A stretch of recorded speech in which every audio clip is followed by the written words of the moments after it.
What's going on, guys? My name is Chris Barakat, and today I'm with Coach Kassem, and we're discussing a relatively new study that actually just came out in regards to calf training. And this was a study that kind of intertwined bro science, finally investigated it, and now we actually have results that we can analyze and try to essentially provide you with practical applications as to how this is beneficial and useful.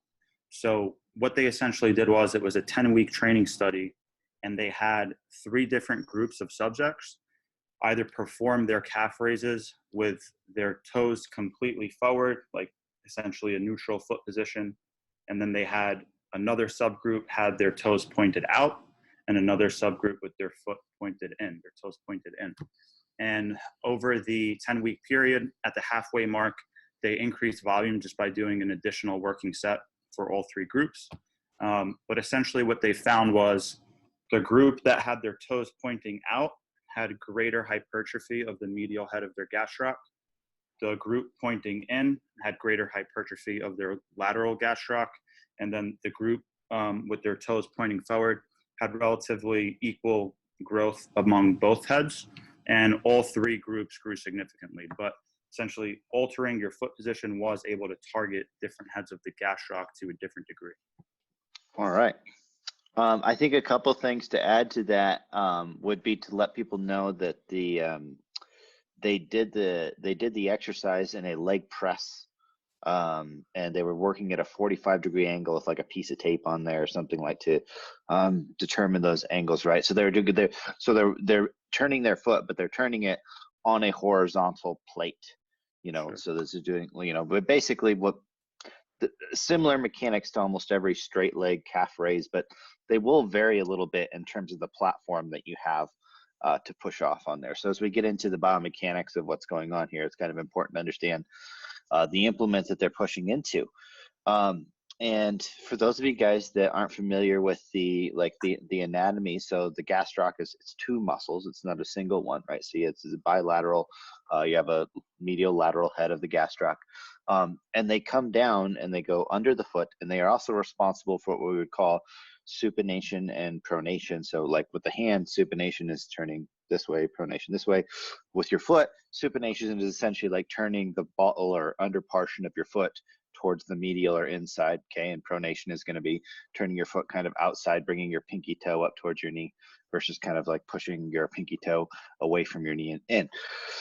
And those 2 muscles kind of function as a bit of a sling with the foot as they kind of push it through those motions. So when we look at what would be happening to the ankle, the foot, and the range of motion of these muscles as we go through that, you can see that, well, okay, if I were to have my foot on an angular surface, it's going to have a slight pronating or supinating effect respectively, right? So if I'm, say, in the foot out position, where now the load is on the inside of my foot, right? It's going to, as I stretch, want to kind of push me into that supinated position, right? So it's going to get me to a different muscle length on that lateral versus medial head versus if I had something that was kind of pushing me on the outside. And then the thing you have to take is that because it's a horizontal platform, so if I can use a phone here, like if this is their leg press, right? And you imagine me here, as I come to here, this part of my foot now, right, more of it is in the contact with the platform. Versus if I turn this way, more of this side of my foot is on. So there's also kind of a lateral bias of load on there. So since the gastroc is kind of functioning as a sling, we can see that, well, if I load more of the lateral foot, right, well, that's also going to then load more of that lateral gastroc. If I load more of the medial foot, that's going to load more of the medial gastroc. So the important thing I want people to take away is that when we're looking at this, it's the mechanics of what's happening at the ankle and to the lengths of these muscles and the force that's being pushed into them, not just this magical thing of like, well, if I turn my toes a certain way. Because if they were to say work on a leg press platform that was like a V, so that when they turned out, it was flush against their foot, those would be totally different conditions because essentially the foot contact would be very similar to the neutral position, but they would just be doing it in a externally rotated hip position or whatever. So when we look at applying this, the important things to take away from this study are looking at how much does it affect if we are able to like be really specific in which the way we load a tissue and increase the range of motion that that specific tissue is working, even when it comes down to different divisions of the same muscle. We can get that specific. Okay. Do you want to go any particular place first with this? For sure. I just wanted to mention that this is something that you can feel and you can kind of sense when you're actually performing it. So for someone who might not really understand the biomechanics of how everything's altering, if you do turn your toes out and the platform is nice and horizontal and flat, once you go into full dorsiflexion there and you're at the bottom of the range, you should feel a slightly larger stretch on that medial head compared to when your feet are forward or compared to when your toes are in. So it's just important to actually try to feel the sensation rather than just saying like, okay, biomechanically this makes sense, so it must work. But besides understanding the biomechanics, it's great to feel it and kind of sense it. And then the opposite is true when your toes are in, and you'll feel more tension and a greater stretch on that lateral head. So I think that's really important because some of us that might not understand the anatomy too well makes it harder for them to visualize what's happening. But if you can at least kind of shift your focus internally and feel it, you can start to have a better connection where you actually need it. Mm-hmm. And I will say an important factor with that, if you guys are going to implement this stuff, is so they did this in a leg press, which makes it very easy to keep the knee straight, right? Mm-hmm. And sometimes with some of the standing calf machines, you will see people kind of start to knee bend, right? And if you start to knee bend, you decrease the stretch on that calf, and that's going to make it harder for you to feel. Yeah. Right. So just so like when we're looking at utilizing this stuff, you know, if you want to be able to feel it, you have to make sure that you maintain the knee extended, because the calf crosses that, and that's gonna make sure that you feel that stretch. Random tangent, but my favorite type of calf raise is the incline calf raise, where it's kind of like a leg press, but you know, a little bit more convenient because you're not in as much hip flexion as a typical leg press, but you also aren't loaded through the spine. So if you got one of those, that's the place to do it right there, right? Just side tangent. Yeah, and if I want to provide some information about the study, this was done in Brazil by my buddy João Nunes. He was the head author, and a lot of people say that the gastroc is a very stubborn muscle to grow, or they always kind of complain that they can't get their calves to grow. In this 10-week study, they observed basically typical muscle thickness changes that you would see across most other muscle groups. So as long as you're training your calves appropriately through a full range of motion, you should make positive changes there. And I do think it's important to note that they utilized a 20 to 25 repetition range the entire study. The first 4 weeks were 3 working sets, and then the first 5 weeks were 3 working sets, and then the last half of the study was 4 working sets. So they just increased their volume by 1 working set, but they kept the repetition range the same.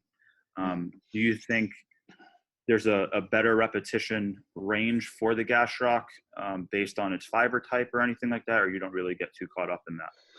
I mean, honestly, when we're looking at rep ranges, you know, if we were to look at a microscopic moment of time with a specific goal, then we can talk about that. But to talk globally, all of our muscles need to be trained in a variety of conditions to be able to maintain their performance and recovery factors. So I think a big mistake people make when it comes to hypertrophy is thinking that the rep range that maybe correlates to protein synthesis is the only rep range to work with, but then they don't train any of the other physiological factors that the muscle needs to recover, right? For instance, the better your muscles are at making energy, the more they can fuel the protein synthesis process, the quicker they can rebalance all of the inflammation and whatnot within the cell and get into a net anabolic state. So is there an appropriate rep range? No, the appropriate rep range, I mean, there's a window that we could probably say, that's in there. That's going to be, I think for most people, you could safe to say like we're going to be somewhere in the 5 to 20 range for the majority of things. But there's lots of uses for multiple things in there, right? And then of course we would vary the sets and the tempo and the RPEs and RIRs and all that stuff according to those rep ranges. So I think in terms of their programming parameters, an important thing to take into account is that they did control the tempo more than the rep range, because that is one thing with the gastroc is when you look at certain muscles in the body, they have so much elastic tension to assist them, right? So there's just a lot of fascial tendon. They're able to develop a lot of elastic energy, and that's not necessarily contractile work if we use that. So because they used a controlled tempo, that's different than just bouncing up and down. So I mean, you can go into any gym and you can see somebody doing 20 reps, but it only takes them about 6 seconds because they're just like bouncing off like a fish, right? And I mean, if we're just trying to train your Achilles tendon reflex, sure, that's great. But if you're actually trying to train the contractile tissue of the muscle, we have to slow it down so that we're not using that stretch reflex as much as we are using contractile tension to reverse that action and go through the different phases of the contraction. So that's one thing that they controlled that I think if you were going to look at of all of the program-based variables, that's something that people should take and apply. But I don't think everybody needs to go out and do 20 and 25 reps. I don't think 3 sets or 4 sets are magic. I think there's going to be times where, 5 sets of 10 is going to be, applicable. And there's going to be times where, different set and rep schemes are going to be applicable. Yeah, for sure. I just seen a lot of people in the industry at least mention, oh, well, your soleus is more endurance type fiber, so it might be better to train in a higher rep range, and your gastroc is more fast twitch, so it might be better to do lower rep range work. That's obviously kind of up for debate. I totally agree that 5 to 20 rep range is the most efficient, basically for everything, but just wanted to get your insight on that. Well, this is where understanding the difference between what's going on at submaximal work versus when we get into what the industry is calling now like significant reps or whatever terminology you want to use. So when something has a clear advantage, whether mechanically or biomechanically, metabolically, whatever it may be, fiber type wise, you're going to see that difference the largest when the workload is light or we're not close to fatigue. But when you start getting closer to fatigue, it's kind of all hands on deck, right? Yeah. So if I need to flex my elbow, it doesn't matter what exercise I'm doing and what muscle it might bias. I could be using a neutral grip, a supinated grip. Or when I start getting closer to failure, anything that can help with elbow flexion is going to start coming into play. And so when we're looking at the gastroc versus the soleus, the thing to consider is like, well, if I'm actually taking these exercises to a degree of fatigue, I'm going to be stimulating all of the plantar flexors at that point in time. Now, you could start getting nitpicky and be like, well, okay, if I'm doing higher reps, for the majority of those reps, was the soleus able to do more than the gastroc and whatnot? Then we can start kind of looking at that. But to be honest, I try not to be too nitpicky about the plantar flexion, because for me, the simplest way, if you want to bias the gastroc, is to also train it as a knee flexor, because the soleus doesn't do that. So from a physique perspective, if you're looking, I want to build the gastroc and minimize soleus, train the gastroc more with its knee flexion function, because you don't have to worry about the soleus helping out there whatsoever, because you're never going to be able to train plantar flexion in complete isolation of one or the other. But your best solution to make sure that you're getting the gastroc is get it through its full range of motion and take sets to into significant reps, like closer to fatigue or failure. For sure. Cool, man. You want to discuss how this can potentially be applied to other muscle groups? Mm-hmm. Yeah, so let's recap the principles of why this is working, right? And or why this is showing to segregate out. And I think an important thing to note on the results is when you looked at the magnitude of hypertrophy, right? You saw that in the out and in position respectively, that those heads of the gastroc hypertrophied better than the neutral grip, or I'm sorry, than the neutral position.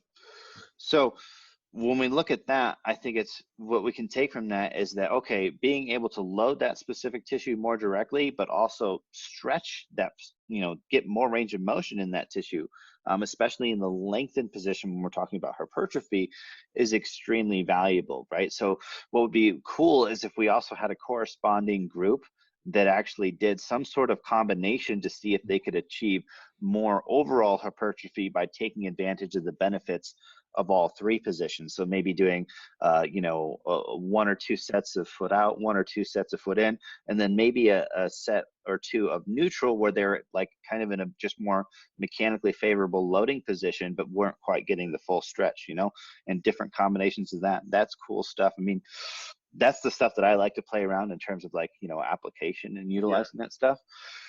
So what we can infer from this is that there's definitely benefits to getting more range of motion, especially in the stretch position. And this is not the first study to show that that's likely very beneficial to hypertrophy.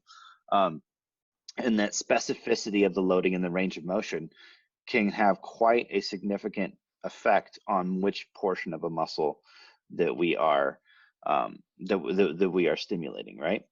So when we look at applying this stuff in other regions of the body, the easiest places to look at this are things like the pec and the lats, because they have very like diverging, paths of motion to train the upper pec versus the lower pec. Like it's very obvious, right? Where it becomes less obvious is like, well, okay, how do I do things like the different heads of the tricep or the hamstrings or the quads and things like that? And then the other thing to consider is practical application. How feasible is it?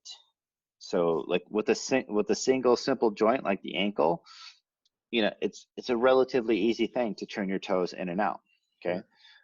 If we want to talk about targeting different heads of the hamstring, and we would have to actually start like rotating the hip position and stuff like that, is very impractical. One, it has to be done, single leg, and then two, it's like I'm doing a leg curl with like my body contorted in this much less stable position. So there's going to be places in the gym where we can really apply this, and then places where not so much. Is there a specific area you want to go through and make a comparison?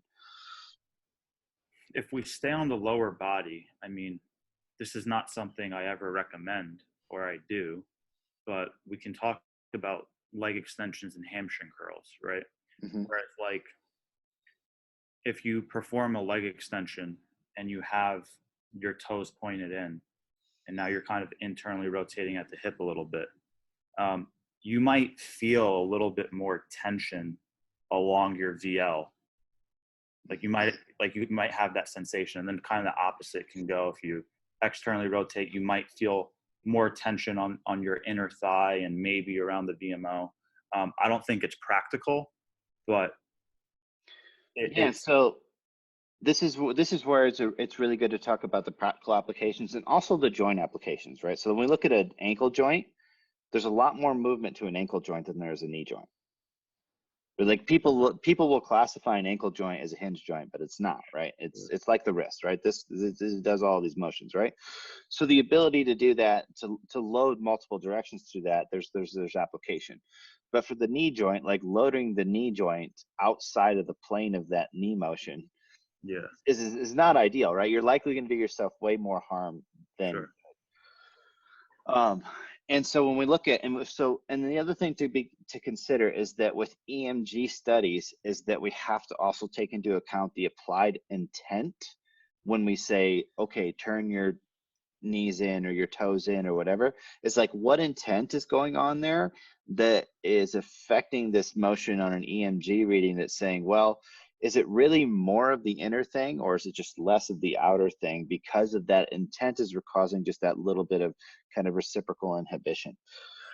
So in order for us to put this stuff in application, it has to make mechanical sense to load it through that joint, right? And so in the example of a leg extension, if we were to try and bias the quads by rotation at the hip, that rotation at the hip would have to come not on the thigh laying on the bench portion, but actually on how you position yourself so that you could maintain, mechanics of the knee, right? So that the knee joint would stay lined up with the machine, but what you would have to do is you would have to alter your pelvic position, Yeah. but the femur would stay in the same spot, if that makes sense, right? So in terms of application, probably not a lot to get done there in terms of like, you know, are we really going to try and hit the different, you know, versions of the head by like, you know, doing all these contortionist things in a leg extension? No. But could we look at, you know, thing like our other exercise selection and what our relative hip angle is when we are going through some version of knee extension? Yeah. Does that make sense? So like, Yeah. okay, like for I think that, squatting, we're in a different hip plane than we are if we're in a leg extension, for example. sure. I think that's equally important though, because going back to what I said in the beginning, just because you feel a deeper stretch on the medial head when your toes are pointed out, doesn't mean that, okay, now when I'm doing a leg extension, you might put yourself in a compromised position by doing something else. So sometimes people might see results of a study and really like run with it and kind of over apply it or misapply it. And I think that's just as important as taking the results of a study and just understanding them on a deeper level, right? Yeah. It goes back. It's funny. I'm wearing this Bev Francis Powerhouse shirt today. I used to live in Long Island, and I used to see Bev Francis training her clients, and she would have them do the toes in and the toes out on the leg extension machine all the time, and even on the calf machine and stuff like that. But it's just interesting to see what old school bodybuilders would do, what makes sense, what is probably suboptimal, what has been validated by research, and what hasn't and may never be because it might not actually work. So, Yeah. So a couple takeaways from that, guys. One, my thought process, and this does require a bit of education, is always making sure that before I rely on any sort of feeling or sensation, that it makes mechanical sense, right? But if you don't have that formal education, which is completely fine, because some people just want to, you know, they just want to do their thing, you know, and they want to get results without having to get a degree in why they're getting the results. So one thing that you can look at is how much performance drop is there by me doing this more isolated technique. So for instance, in the calf raise, like when you see people do the toes in toes out, there tends not to be a huge drop off. It's not like all of a sudden they can do 50%. I mean, they're definitely less than being in a position where they're using less range of motion, but also they're able to use both heads evenly, right? So you're always probably going to get a little bit more like overall force production out of the neutral thing. Same thing for leg extension. You're definitely going to get more force out of, you know, being in line with the machine. But as soon as you start turning, it's not a small drop. It's like a significant drop, okay? And when that happens, that usually means that you are somehow compromising the mechanics of the exercise, where any isolation that you were getting definitely does not offset the change in mechanics. And so likely you're actually going to just get less hypertrophy. Despite it feeling a certain way, you're not going to grow your inner quad or your outer quad more. What you're just going to do is you're just going to get a sore knee and less quads, right? So if you're doing these techniques and we can see that, well, there's not a huge performance drop here and there's an increase in sensation, that tends to be, okay, I'm probably doing something that either is at least not, you know, harmful, but possibly also more productive for that specific goal. Okay. yeah, man, the reason I use like leg extension knee extension or knee flexion, comparing it to the calf, is because people just consider, okay, it's a single joint movement and those muscle groups are just extending the knee or flexing the knee. Whereas going to the chest or the lat, it's performing so many different actions at the shoulder joint. It's so much more complex that, I mean, it's super important to perform different exercises to train different functions of those muscles, but it's not just like a single joint movement where it's like, all right, I'm moving through plantar flexion and dorsiflexion, or I'm moving through knee flexion or knee extension. Yeah. Well, so let's give this a bit more context in terms of the research and then how it plays to how important is it that I even look into this stuff to begin with for certain muscles. So if we look at the study for the gastroc that we just did, right? So in our out and in positions, the hypertrophy of the respective heads of the gastroc was higher, but the opposite head was lower, especially compared to the neutral grip, which was kind of more in the middle. So when we actually think of like, well, if my goal was to develop the calves as a whole, if I were to use the out and in approach, would I have to do I would have to do X amount of sets out, X amount of sets in. Is that going to provide me more hypertrophy than doing that same amount of sets neutral, right? For both of them, right? Yeah. So that's where it's like, okay, that would be really interesting to see if we isolated these two individually for equal amount of volume, is that more productive than the same amount of volume in something that kind of works in both synergistically, or a little bit more synergistically, right? So when we look at what muscles we should consider doing this, I think it's important that we look at it as like, okay, how different are these functions? And does that then warrant us doing additional exercises and different like planes of motion for them? And so there's plenty of people out there that have built great calves by just doing neutral stuff and leg curls and whatever, without necessarily having to go out and in. That doesn't mean that there's not a value to the out and in, but you have to take it into the grand scheme of how much time, how much volume does it actually fit? Like, do I need to develop the outer a little bit more or the inner a little bit more? Or am I just like, I'm just, trying to like have calves, right? Just trying to keep my ankle from like going all the way up to my knee. Whatever it may be. So when we look at like some of the fan-shaped muscles, which are going to be like, the delts, the lats, the pecs, like these things that just have a huge degree of bearing functions, with those, if we carry them into one of those planes, we don't get as much overlap. So we can't do the like, well, okay, as long as I just do chest stuff in the middle, then I'll hit all of the chest fibers. That is to a much lesser degree than it is at a simpler joint. So when we look at, okay, this is definitely a thing. The question is it a thing that you need to carry into your training? Or is it a thing that you just periodize in occasionally or whatever it may be? That's where I think the most application comes from this stuff is like, okay, if I do have to add some volume to my session, because research is great, but real humans often have very different training limitations that sometimes have nothing to do with the limitations we have in the gym, right? It's like, no, I got to pick up my kids in 15 minutes or whatever it may be, right? So that's where it comes into like, okay, where is the most value in this, breaking up a muscle into multiple movements, multiple exercises? How many exercises do I need for a given muscle?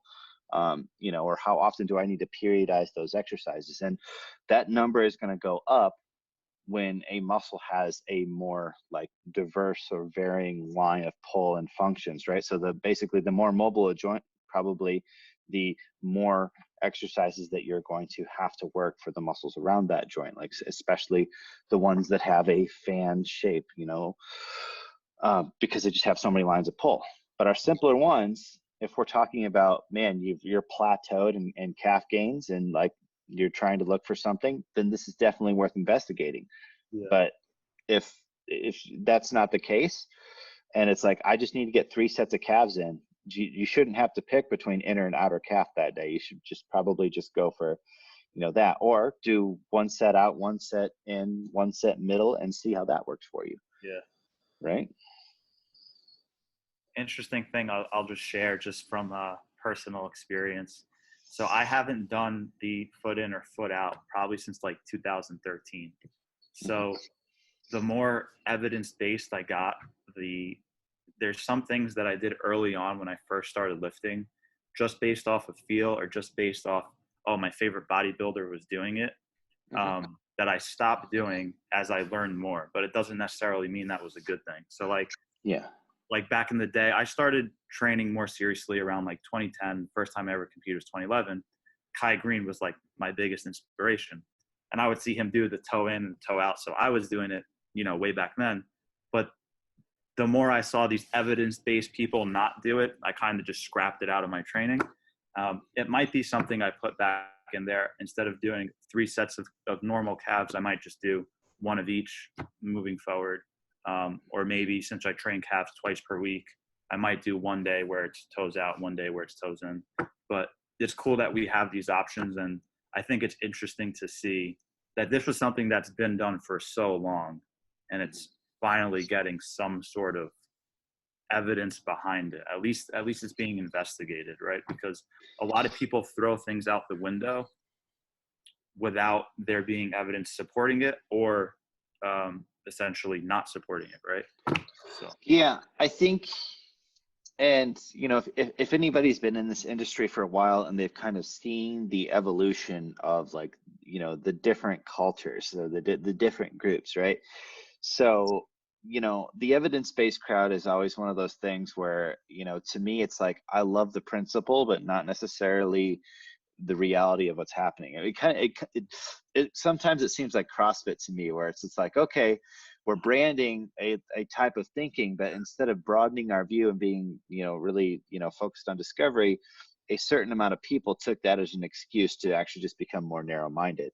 And I think that's evidence limited, you know, instead of being like evidence empowered, you know. And there's definitely people on both ends of that spectrum, but I think what, you know, what we saw is a lot of people went out on the, you know, they went out there with the goal of, I'm trying to disprove what the bros are doing. And anytime something comes up that says the bros are doing it wrong, like there's just this huge, like everybody just rushed to this conclusion. And I'm like, that's completely hypocritical and opposite of what you should be focusing on, right? So I think when we look at a lot of these things that have maybe kind of like, it seemed like there was an anecdote to them.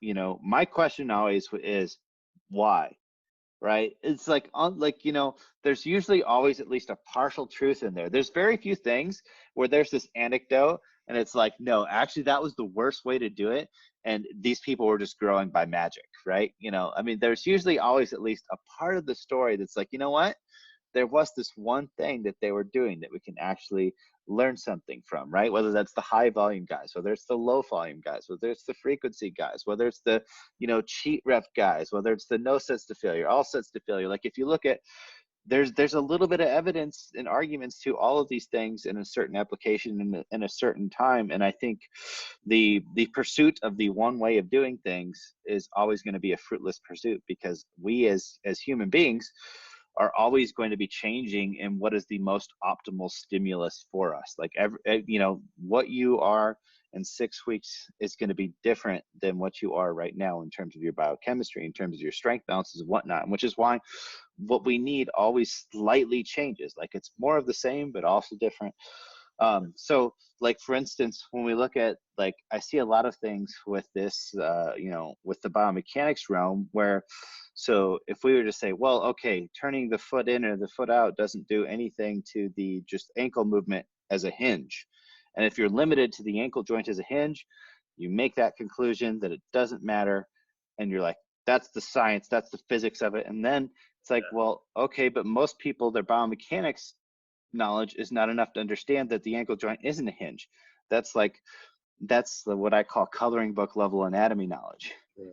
And that's why I think we as an industry can move forward so much more if we move backwards and gather up some of the really important basic shit about just understanding anatomy to a much deeper level, understanding this muscle architecture thing and why that's meaningful. So for instance, if we want to talk about that, because the gastroc muscles are pennated muscles. So for you guys that don't know what that means, so if a bicep, your fibers just run vertically, like along the bicep. I mean, they pull directly in line of the direction that the bicep moves. Pennated muscles means the fibers are kind of like at an angle. So they don't have a direct pull, and it also means that their angle changes as the muscle lengthens and shortens. And so the basic physics of that, and kind of a, you know, an introductory level is as those fibers become more in line with the resistance, they are able to undergo more stress. Like they provide more mechanical like force, but also that means that the load is putting more mechanical force on them. You can't have one without the other. So in terms of us stimulating mechanical tension, the more aligned we get those fibers, the easier it is for us to stimulate those mechanoreceptors. Yeah. So for a muscle that is pennated, being able to get it more lengthened under load is going to be significantly better for hypertrophying those muscles via mechanotransduction or mechanical tension at a fiber or sarcomere to sarcomere based level. And so understanding what those positions are that really put these pennated muscles under stretch is a really valuable tool for hypertrophy. And then when we look at the literature and we're comparing exercises, if we don't actually understand, well, one thing we're actually getting more of a stretch than another, or we're not comparing two muscles of the same type. So one of them is going to be more biased to needing this type of a stimulus versus the other one isn't going to need it quite as much to get the same kind of mechanical tension. Well, then our research is really foggy, and it always seems like, oh, what happened? Well, nothing happened, like, or there was no difference. And so we just keep getting into these circles of like, we just, all of it, we do a meta-analysis, and the meta-analysis is just more of like, well, it's inconsistent. And the problem is we need more of this foundational stuff standardized, right? Yeah. I like that they mentioned the anatomy components in their discussion section. There was like one full paragraph on that, talking about the calf being a bipennate muscle and essentially different firing patterns in the length tension curve and everything like that. So I think they did a nice job touching on that for their explanation.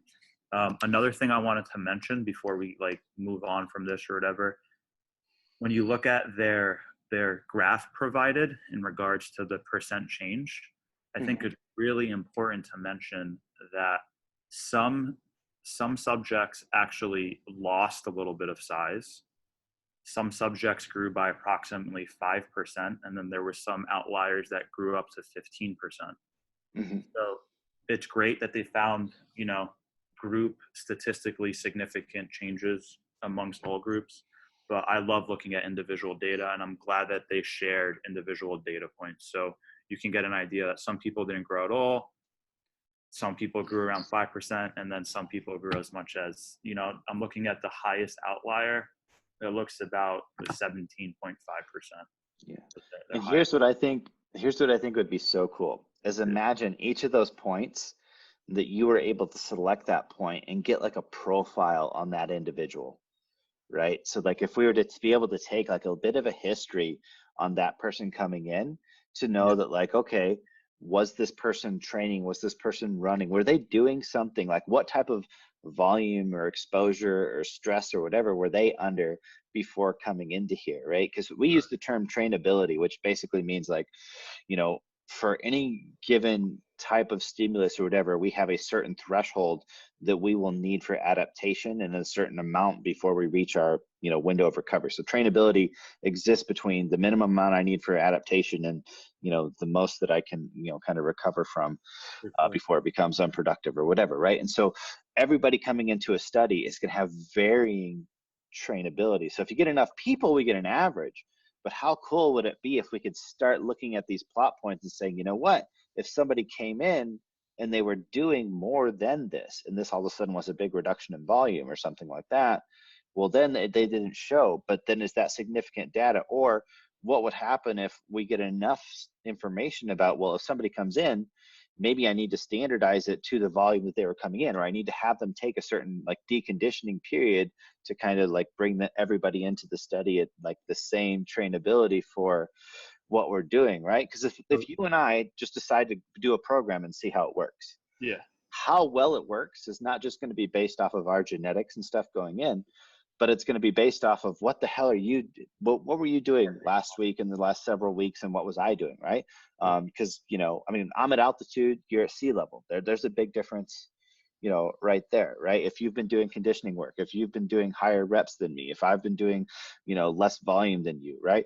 I've been training in the garage with just bands or whatever. I don't know if you've been sneaking in and training in a gym somewhere or whatever it may be. Like, there's so many things that it's like, okay, we're progressing to somewhere, and that may be a progression and a regression and a multitude of physiological conditions. And so I think the thing that will really propel us forward is if, you know, now in this age where we can film and document things so easy, is like, imagine that these graphs become interactive, where it's like this little point, like this little guy right here, like what the hell happened there? And I click and I can get like a profile of information that they took on that person coming in to be like, huh, And then all of a sudden we get 10 or 20, studies on hypertrophy, and we have all these people. Can we then do a meta-analysis of like, hey, people that came into this type of a training protocol with this pre-existing history, are there then patterns that we can then look at and then make studies about that and so on and so forth? You're going to love what we're doing now, because that's basically what we're doing. I'll try to give you a quick rundown. So I think in 2018 or 2019, yeah, probably 2018, we started a study here where we finally, so if you look at all the volume data, you're 100% right. These subjects that are going in, they're just being thrown into a group, and they're being forced to perform X amount of sets per week for this muscle group. But it was never taken into consideration what was their baseline, essentially workload. What are they used to, right? So all of this data has been all over the place, and that has to be one of the confounding factors. The last study that we did, it was just published in 2020. I'll send it to you.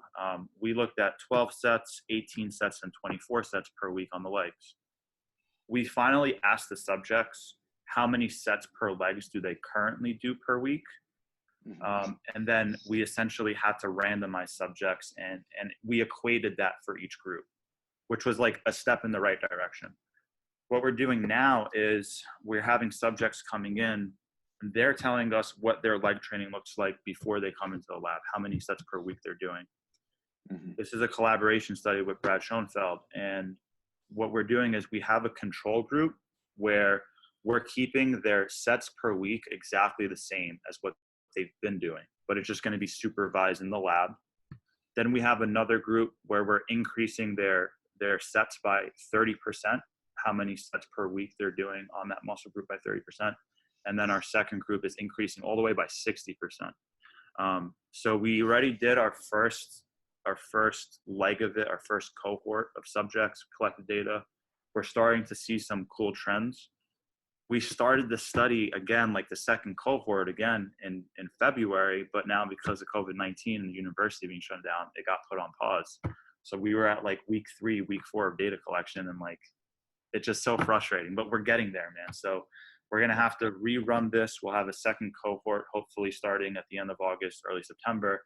We'll combine that data, and then we'll be able to see like, all right, if you keep volume the same, are you going to maintain? Are you still going to be able to progress just by progressively overloading without increasing your sets, right? Just by doing the same amount of working sets, but actually being pushed in the setting where we're making sure you're actually increasing load over time.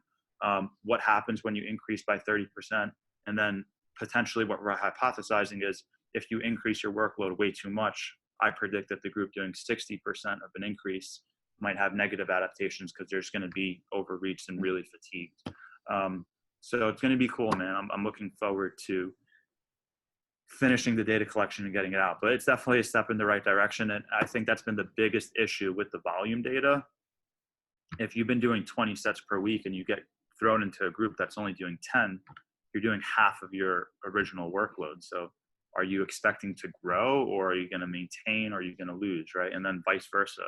If you were doing 10 sets and you get thrown into this group doing 24, are you just going to be absolutely trashed, not be able to recover, and have some negative adaptations? So I'm looking forward to it, man. Yeah, that's definitely a good step in the right direction. Are you guys qualifying the work they're doing at all, or is it just number of sets, or is it you asking them how many sets to failure, or are we doing compound movement isolate, like that type of stuff too? Yeah, for sure. So everything's being tracked here in the lab. The studies have to perform it here. For example, our primary movements are squat, leg press, and we're doing also RDLs and GHR. They kind of the hamstring work kind of varies, but the quad work is what we're like most focused on.